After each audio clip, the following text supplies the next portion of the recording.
I'm back with another Mr. Men read-along. This time it's Mr. Bounce. My first Mr. Men character to start off with.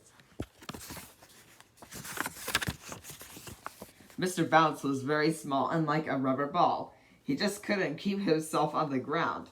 He bounced all over the place, and as you can imagine, that made things rather difficult.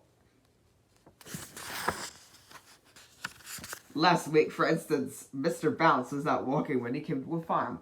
He climbed over the farm gate, and can you guess what happened next? Can't you? He jumped down from the gate and bounced right into the duck pond. Bounce went Mr. Bounce. Splash went Mr. Bounce. Quack went the ducks.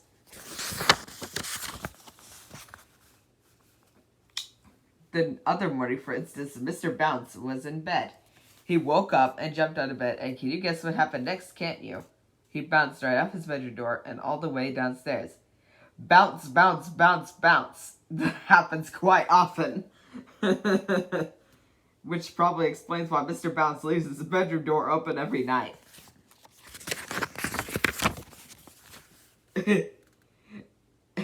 After he had picked himself up, Mr. Bounce went inside his house and sat down to think. Bounce. Mr. Bounce bounced off the chair and banged his head on the ceiling. Bang went Mr. Bounce's head on the ceiling. Ouch! Cried Mr. Bounce. He feisty. Oh, this is ridiculous, Mr. Bounce thought to himself, rubbing his head. I must do something to stop all this bouncing about. He thought, I know, he thought, I'll go and see the doctor.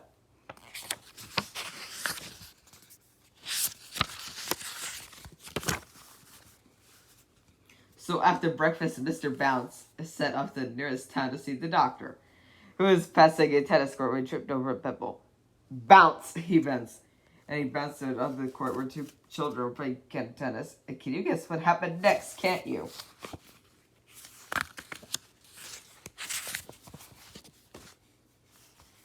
The children didn't realize that Mr. Bounce was a tennis ball and started hitting with their tennis rackets backwards and towards the net. Bounce. Ooh! Bounce. Ow! Ow! And poor Mr. Bounce. Eventually, one of the children hit Mr. Bounce so hard, he bounced right off the tennis court. Mr. Bounce bounced off the road towards the town. Oh dear, he said, feeling sorry for himself. I've been bounced black and blue. This is gonna be messed up. I've been bounced black and white. Cause I'm black and black. Feisty, let's not talk about that. Okay, this is a kid's show. A bounce. A bounce.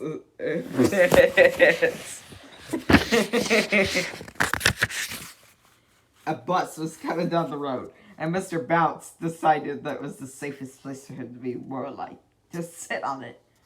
He got on and sat down, feeling a little sorry for himself. The bus came into town.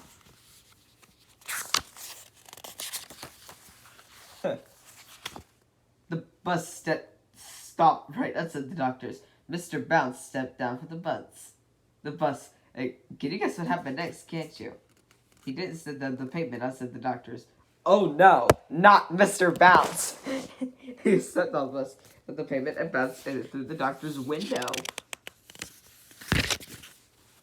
Dr. Makewell was sitting at his desk enjoying his mid-morning cup of coffee. Mr. Bounce sailed through the open window and landed. Can you guess where he landed, can't you? That's right. Splash with the coffee.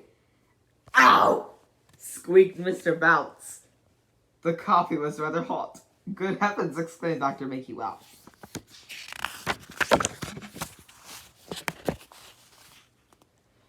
After the doctor had fished Mr. Bounce out of his coffee and sent him some blotting paper to dry out, he listened to what Mr. Bounce had to tell him. So you see, said Mr. Bounce smilingly, you must give me something to stop me bouncing all over the place quite so much. pondered the doctor. After some thought, Dr. Makeywill went into his medicine cabinet and took a pair of his tiny boots. This should do the trick, he told Mr. Bounce. Heavy boots. That should stop the bouncing. Oh, thank you, Dr. Makeywill, said Mr. Bounce and walked home wearing his red boots. Not bounced. Walked. That night, Mr. Bounce went to bed wearing his heavy boots, and then he went to sleep. The following morning, he woke up and yawned and stretched and bounced into bed. And can you guess what happened next? No, he did not bounce down the stairs.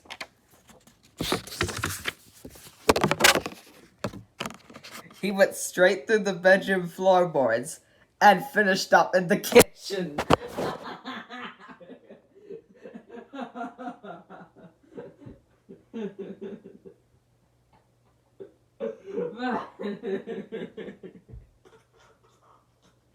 Oh, spicy.